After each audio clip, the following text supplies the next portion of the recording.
Story number 1, Training Module. I arrived at the facility at 6:15 in the evening to prepare the training room for the mandatory 7 o'clock session with 20 3-second shift representatives.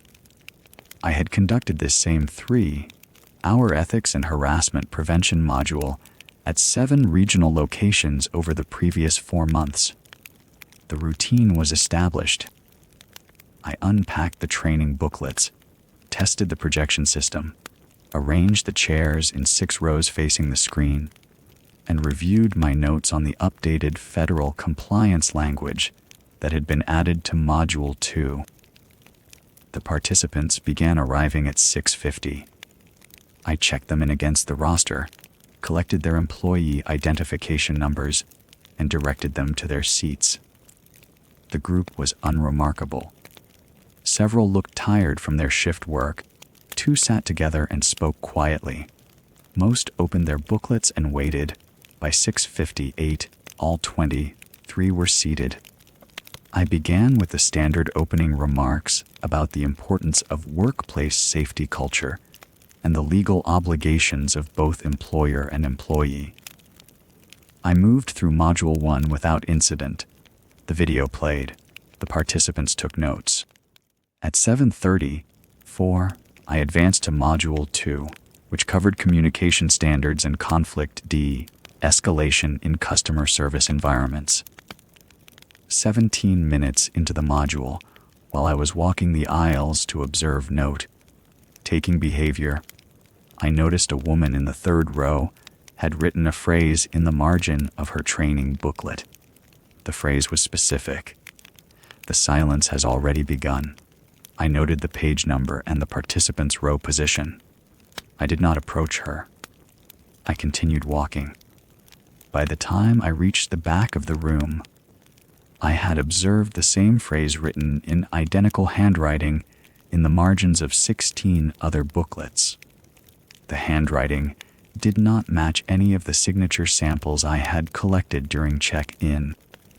The phrase appeared on pages we had not yet reached in the training sequence. I stopped the presentation and requested a brief recess. I called my regional supervisor from the hallway. I provided the location, the time, the number of affected participants, and the specific phrase. I asked for instruction on whether to continue the session or initiate a security review.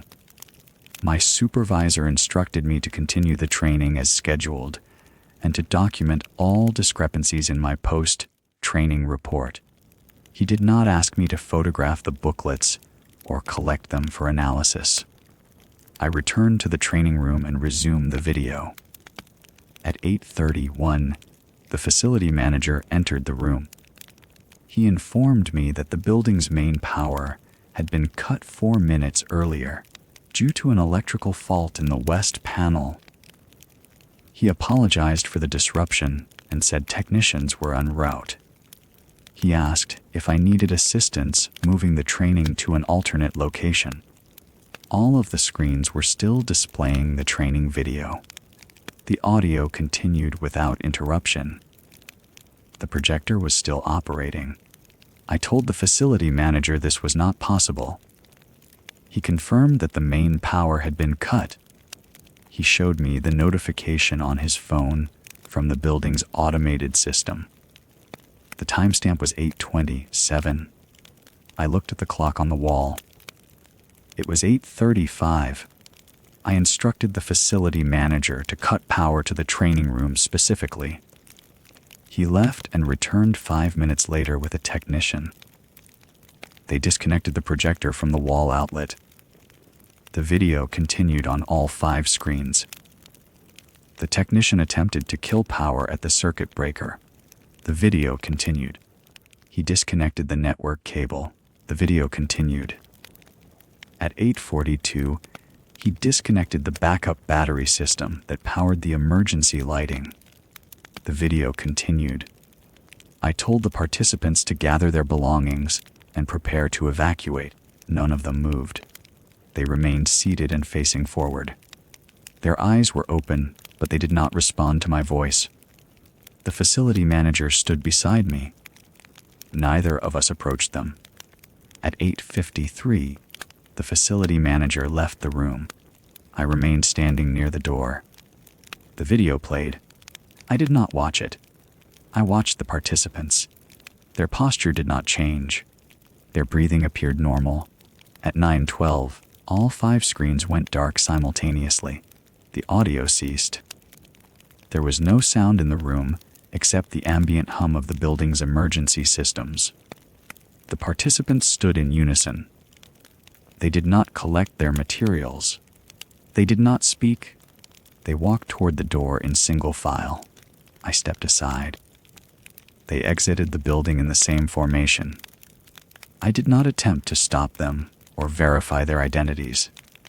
I locked the training room door. I retrieved the sign in clipboard from the locked cabinet where I had placed it at the beginning of the session. The names on the sheet had reorganized.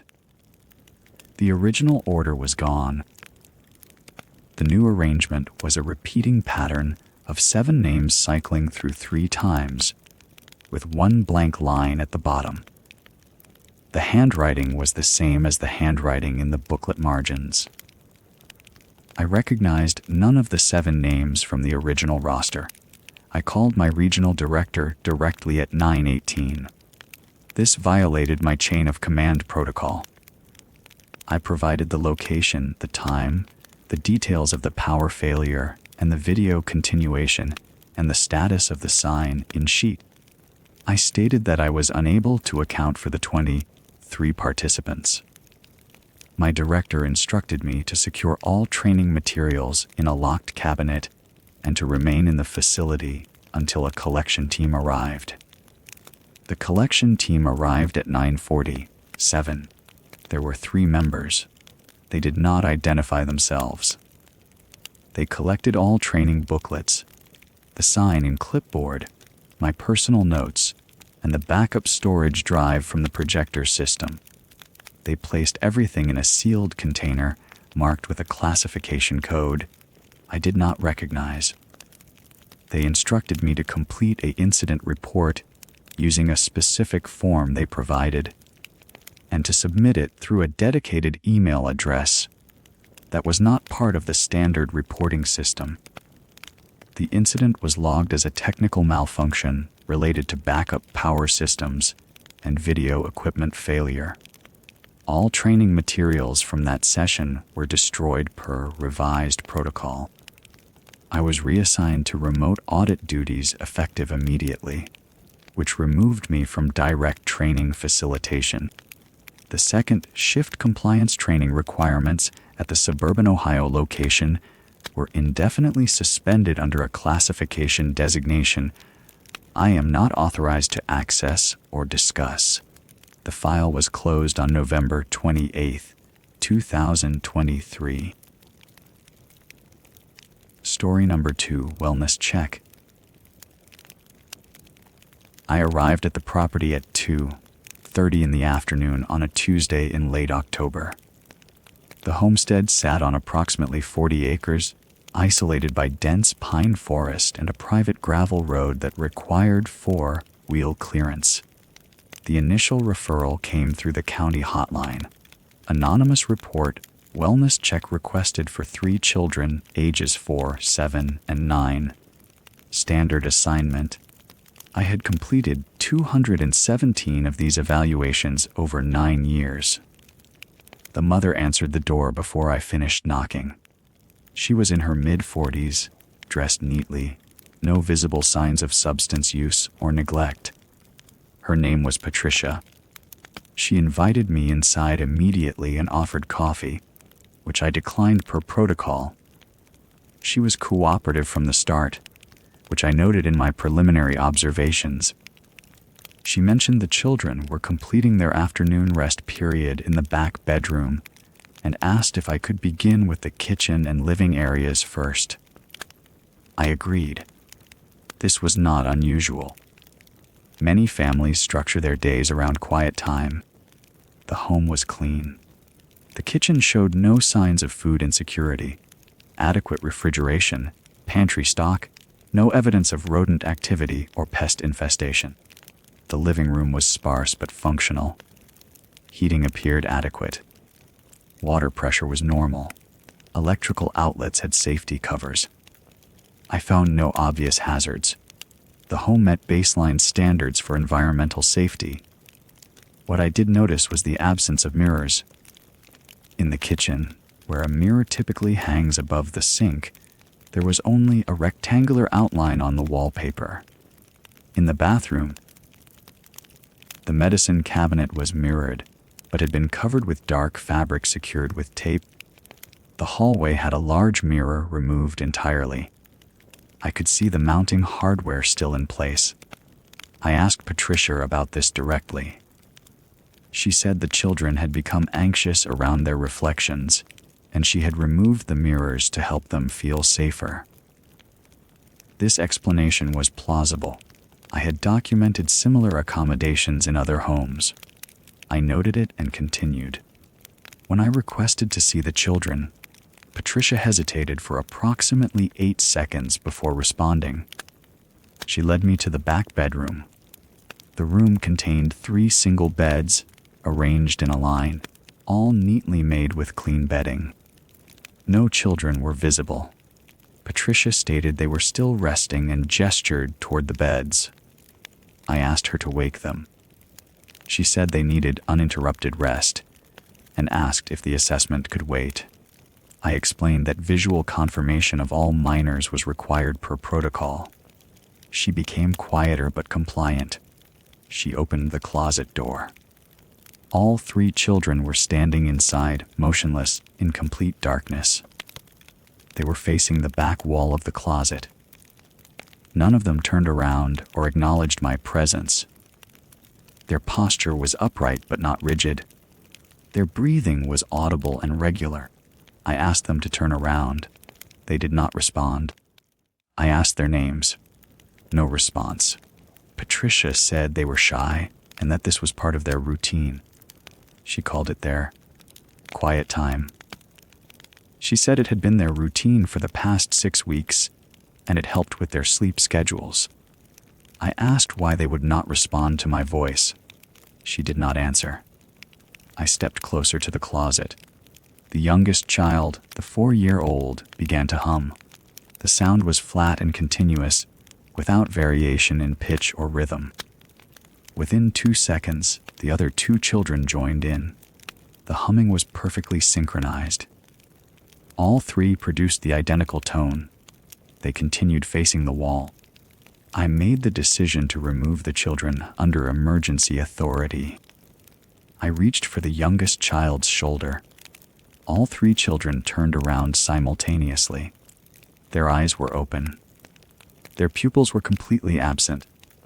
The space where pupils should have been was smooth and white, like porcelain or bone. They were still humming. I left the closet. I left the bedroom. I left the house. I did not complete the assessment. I did not file a removal order. I drove to the county office. My supervisor called me on my drive back. I had not called him. He said the case file had been reviewed and the report was being classified as unfounded. I asked why. He said there were no indicators of abuse or neglect that met the threshold for intervention. I said I had not filed my report yet. He said the matter was closed. He said I should focus on my other cases. He said I was being reassigned to urban cases only, effective immediately. He said I was required to attend a 2-day seminar on documentation protocols, scheduled for the following month. I attended the seminar. It was held at a county facility I had never been to before. The seminar focused entirely on recognizing when observations fall outside standard reporting parameters and the importance of accurate classification in such instances. The instructor did not provide examples. The materials were generic. No one asked questions. The case file was transferred to a department I cannot locate in any agency directory. I have searched the county system, the state system, and the federal database. The file number does not appear in any active or archived records. The property address returns no results when I search historical referrals. Patricia's name does not appear in any database I have access to. I have completed 43 home evaluations since that date. I have not returned to northern Montana. I have not been asked to return. I do not expect to be. The matter is closed. Story number 3, Focus Group 12. I arrived at the Helix Genomics facility on a Tuesday morning in late September. The building sat off a quiet access road in Research Triangle Park, a 3-story structure of glass and brushed steel that looked newer than its actual construction date suggested. My assignment was straightforward routine FDA inspection of their Phase 2 trial for a novel anxiolytic compound designated HX479. I had conducted similar inspections 43 times in my 12 years with the Regulatory Compliance Division. I expected standard documentation review, participant interviews, and a preliminary report filed by end of week. Lena Marsh met me in the lobby at 8:45. She was the principal investigator, early 50s, with the particular exhaustion that comes from months of protocol management. We exchanged credentials, and she walked me through the facility layout. During this preliminary tour, she mentioned that several trial participants had requested early termination in the past 72 hours. I asked for the reasons. She said none of them had provided reasons. They simply called the intake line and requested withdrawal. 7 participants. No explanation. I noted this and requested the withdrawal documentation. The trial enrolled 37 active participants, all diagnosed with generalized anxiety disorder, all within the 18 to 65 age bracket. The compound was showing promising results in Phase I. That was the extent of my prior briefing. The documentation was housed in a climate-controlled records room on the second floor. I spent the morning reviewing participant files, informed consent forms, baseline measurements, and daily monitoring logs. At approximately 11:30, I noticed the anomaly in the vital signs data. All 37 active participants had recorded identical resting heart rates of 62 beats per minute across 4 consecutive monitoring sessions spanning the past 72 hours. The participants ranged in age from 21 to 63. Their baseline fitness levels varied considerably. One participant was a competitive runner. Another had documented hypertension. The probability of 37 individuals maintaining identical resting heart rates across multiple sessions was not 0, but it was sufficiently improbable that I flagged it for Dr. Marsh immediately. She reviewed the data with me. Her expression did not change. She said it was unusual, but not impossible. I asked if the monitoring equipment had been calibrated recently. She said yes, 3 weeks prior, all devices passed verification. I requested to observe the afternoon dosing session. She agreed without hesitation. The observation room was on the first floor, a space with large windows overlooking the participant area. At 2:15 in the afternoon, all 37 active participants entered the adjacent room and took assigned seats arranged in rows. A nurse distributed the compound in standardized cups. The participants consumed it. Then they stopped moving. They sat in their seats, silent and motionless, each one staring at the same point on the eastern wall. I watched for approximately 3 minutes. No one shifted position. No one blinked that I could observe. The wall they were staring at was blank drywall with a single electrical outlet. Nothing else. I asked Dr. Marsh what was occurring. She said they were often quiet after dosing. I said this appeared different. She said it was coincidental, that they had simply chosen the same focal point. I did not find this explanation adequate. I walked toward the eastern wall to examine it more closely. When I moved, every head turned in unison to follow my movement. 7 heads rotating at the same speed, the same angle, their eyes tracking me as I approached the wall. Their eyes did not blink. I stopped walking. The heads stopped rotating. They resumed staring at the wall. I instructed Dr. Marsh to terminate the dosing session immediately. I invoked Emergency Protocol Section 4.3 and ordered all participants to be moved to the medical evaluation area. The on-site physician, Dr. Raymond Chen, arrived within 5 minutes. He conducted preliminary assessments. He reported that all vital signs were normal. Blood pressure, oxygen saturation, heart rate, respiratory rate, all within expected ranges. He said none of the participants responded to verbal commands or physical stimuli. They did not react to light in the eyes. They did not withdraw from pressure applied to the nail beds. They sat in the medical area, silent and motionless, staring at nothing. I contacted my regional supervisor at 4:30 in the afternoon. I reported the incident. He instructed me to maintain quarantine of the facility and the participants, to secure all data, and to wait for a specialized response team. He did not explain what a specialized response team meant in this context. He said they would arrive within 6 hours. While waiting, I requested the security footage from the previous night. The facility had continuous monitoring. I reviewed the footage from midnight to 6 in the morning. At 3:17 in the morning, all 37 participants appeared simultaneously in their separate homes, each one standing in their respective bedrooms or living spaces, all facing the same cardinal direction, northwest. I verified this by checking the timestamp and cross, referencing with the facility's geographic orientation data. They stood for 8 minutes. Then they returned to bed. No one woke. No one reported unusual activity the following morning. The specialized response team arrived at 10:45 in the evening. They consisted of 4 individuals in unmarked uniforms who did not introduce themselves. They brought sealed containers and documentation forms. They spoke with Dr. Marsh privately for approximately 40 minutes.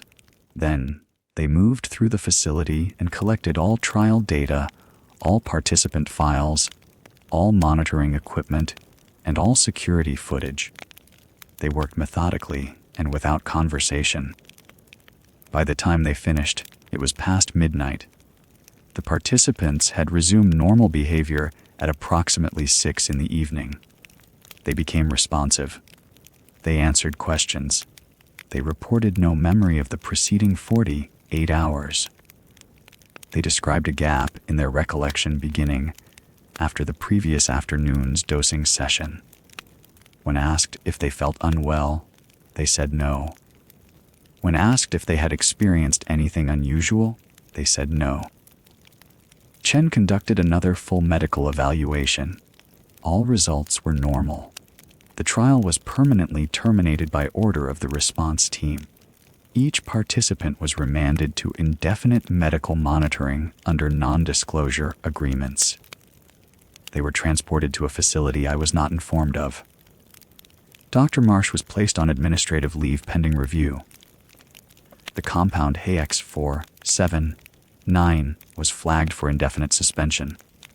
I was instructed to file my report under Research Safety Protocol Deviation, classification pending.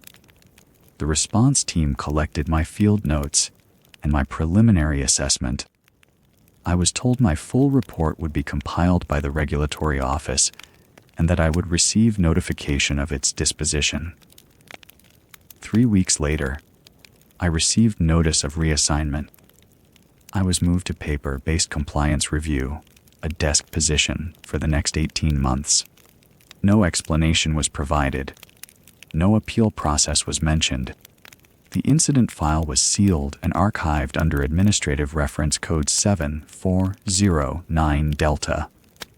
I have not been assigned to any facility inspection since. The file remains closed